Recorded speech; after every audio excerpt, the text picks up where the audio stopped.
बिस्मिल्लाहिर्रहमानिर्रहीम अल्लाहुम्मा सल्लि अला मुहम्मद व अला आलि मुहम्मद कमा सल्लैता अला इब्राहीम व अला आलि इब्राहीम इन्नका हमीदुम मजीद। अल्लाहुम्मा बारिक अला मुहम्मद व अला आलि मुहम्मद कमा बारकता अला इब्राहीम व अला आलि इब्राहीम इन्नका हमीदुम मजीद। सुब्हानल्लाहि व बिहम्दिही सुब्हानल्लाहिल अज़ीम सुब्हानल्लाहि व बिहम्दिही सुब्हानल्लाहिल अज़ीम सल्लल्लाहु तआला अला मुहम्मद सल्लल्लाहु अलैहि वसल्लम सल्लल्लाहु तआला अलैहि व आलिहि वसल्लम। क्लास फर्स्ट ईयर टॉपिक 1.5 है families in the periodic table. Family क्या है? Family is a set of elements sharing common properties. Similar properties रखने वाले जितने भी एलिमेंट्स हैं उन सबको पीरियोडिक टेबल में एक स्पेसिफिक ग्रुप में रखा गया, टॉप टू बॉटम अरेंजमेंट में रखा गया, जिनके वैलेंस शेल की इलेक्ट्रॉनिक कॉन्फ़िगरेशन सेम है। उस एक ग्रुप को हम एक फैमिली का नाम देते हैं। हमारे पास जो फर्स्ट फैमिली है this is known as alkali metal. Alkali metal जो है इसको हम ग्रुप फर्स्ट ए कहते हैं और इसके एलिमेंट्स होते हैं hydrogen, lithium, sodium, potassium, rubidium, caesium और फ्रांसीसियम होते हैं और इन सब के वैलेंस शेल में एक इलेक्ट्रॉन होता है। इनको अल्कली मेटल्स क्यों कहा जाता है? Because they react with water and the form alkalis. Water के साथ रिएक्ट करते हैं और अल्कलीज बनाते हैं और इनके वैलेंस शेल में एक इलेक्ट्रॉन होता है and they have the low density, low melting and boiling point। उसके बाद लो आयनाइजेशन एनर्जी इनकी होती है क्योंकि मोस्टली मेटालिक होती हैं और मेटालिक फॉर्म में ये रिएक्ट करती हैं और रिएक्टिव मेटल्स होती हैं। अपना वैलेंस शेल के इनके अंदर एक इलेक्ट्रॉन होता है, उसको ये इजीली जो है वो दूसरे एलिमेंट्स को दे सकती हैं। उसके बाद सेकंड फैमिली जो हमारे पास है उसको हम कहते हैं alkaline earth metal. Second family को हम अल्कलाइन अर्थ मेटल्स कहते हैं। Why they are called alkaline earth metal? Because mostly members of this group, beryllium, magnesium, calcium, potassium, barium, radium इस group के members हैं। Mostly they are present in the earth crust। ये underground अर्थ के अंदर पाए जाते हैं। कैल्शियम, मैग्नीशियम इनके एग्जांपल हैं।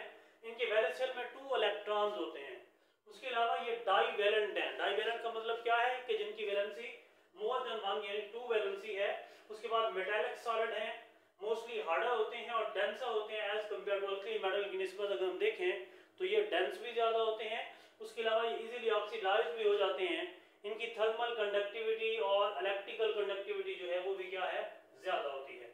उसके बाद नेक्स्ट जो क्लास ऑफ कंपाउंड हमारे पास है उसको हम ट्रांजिशन मेटल्स का नाम देते हैं। Transition metals mostly D block और एफ ब्लॉक से बिलोंग करते हैं। ये पीरियोडिक टेबल की बिल्कुल सेंटर में आ जाते हैं और नीचे जो 2 लाइंस होती हैं इनको हम लैंथेनाइड, एक्टिनाइड सीरीज कहते हैं, वो भी इसी ट्रांजिशन मेटल से बिलोंग करते हैं। सेकेंडियम, टाइटेनियम, उसके बाद tungsten, chromium, manganese, iron, cobalt, निकल, कॉपर, जिंक जो है ये सारे के सारे ट्रांजिशन मेटल्स हैं और ये लार्जेस्ट फैमिली है जो कि middle of the periodic table में मौजूद होती हैं। इसमें 4 सीरीज होती हैं डी ब्लॉक की और 2 series which are below the main periodic table. 2 lines lanthanide and actinide series F block elements 2 series वहां पे इनकी मौजूद होती हैं। उसके अलावा हाई थर्मल कंडक्टिविटी इनकी होती है यानी इलेक्ट्रिसिटी भी और थर्मल कंडक्टिविटी यानी हीट भी इनमें से आसानी से पास हो जाती है। इनके मेल्टिंग पॉइंट भी ज़्यादा होते हैं, डेंसिटी भी ज़्यादा होती है and they have the variable oxidation state. इनकी ऑक्सीडेशन स्टेट जो है वो वेरिएबल होती है यानी चेंजेबल है। डिफरेंट ऑक्सीडेशन स्टेट्स ही शो करते हैं, more than 1 oxidation state show करते हैं। उसके बाद है चैल्कोजन। ये हमारे पास ग्रुप 16 जो है इन सबको चैल्कोजन कहा जाता है। ये जो है आपके पास कॉपर जो है ये मोस्टली ओज की फॉर्म में पाया जाता है, ओज की फॉर्म में, और ओज को हम चैल्कोज कहते हैं। ठीक है, तो उसी की मुनासबत से इसको चैल्कोजन कहा जाता है और इनके मोस्टली ऑक्साइड्स या सल्फाइड्स की फॉर्म में कंपाउंड्स इनके पाए जाते हैं। इनमें ऑक्सीजन और सल्फर जो है first two member, these are the non metal. उसके बाद सिलीनियम, टेलुरियम, पोलोनियम ये जो है ये आपके पास मेटलॉइड्स होते हैं। उसके बाद रेवाओनियम जो है ये क्या है आपके पास मेटल है। नेक्स्ट जो हमारे पास ग्रुप है वो है हैलोजन। कौन सा है जी? हैलोजन, जिसको हम ग्रुप 17 कहते हैं। हैलोजन जो है इनके वैलेंस शेल में 7 इलेक्ट्रॉन होते हैं। इनको एक इलेक्ट्रॉन की जरूरत होती है इसलिए इनकी इलेक्ट्रॉन अफिनिटी ज्यादा होती है। मोस्टली इनकी इलेक्ट्रॉन एक्टिविटी ज्यादा होती है। They can accept electron easily.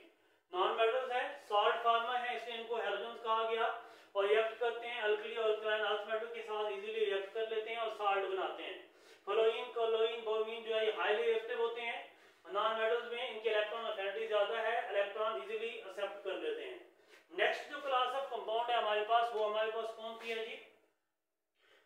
उसके बाद noble gases.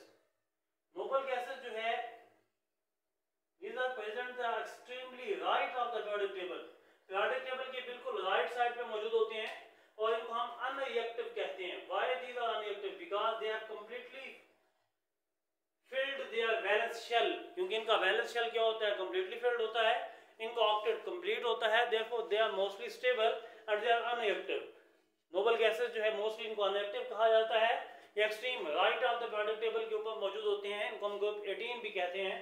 Helium, neon, argon, krypton, xenon और रेडॉन इनकी फैमिली है और कंप्लीट वैलेंस शेल इनका होता है। मोस्टली ये मोनो एटॉमिक नेचर रखते हैं, यानी अपनी इन्हीं की जो स्टेट है ये इनकी एटॉमिक स्टेट भी है, ये इनकी एलिमेंटल स्टेट भी, मॉलिक्यूलर स्टेट भी सेम ही है, because they have completely filled valence shell and they do not form bond with any other element easily।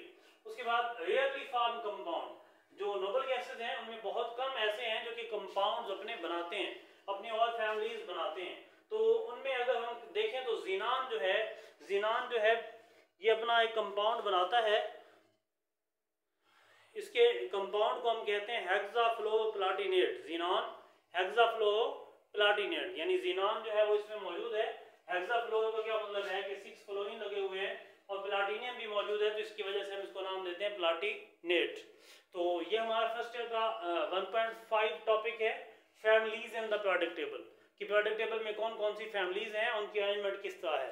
उसके बाद अगर हम इनकी थोड़ी सी मजीद एक्सप्लेनेशन की तरफ आए तो हम देखते हैं कि जो अल्कली मेटल्स हैं ये मोस्टली जो है हम कहते हैं कि ज़्यादा रिएक्टिव हैं, ये आसानी से रिएक्ट कर लेती हैं और मोस्टली ये अपने साल्ट्स बनाती हैं, अल्कलीज बनाती हैं, सॉरी साल्ट्स नहीं अल्कलीज बनाती हैं।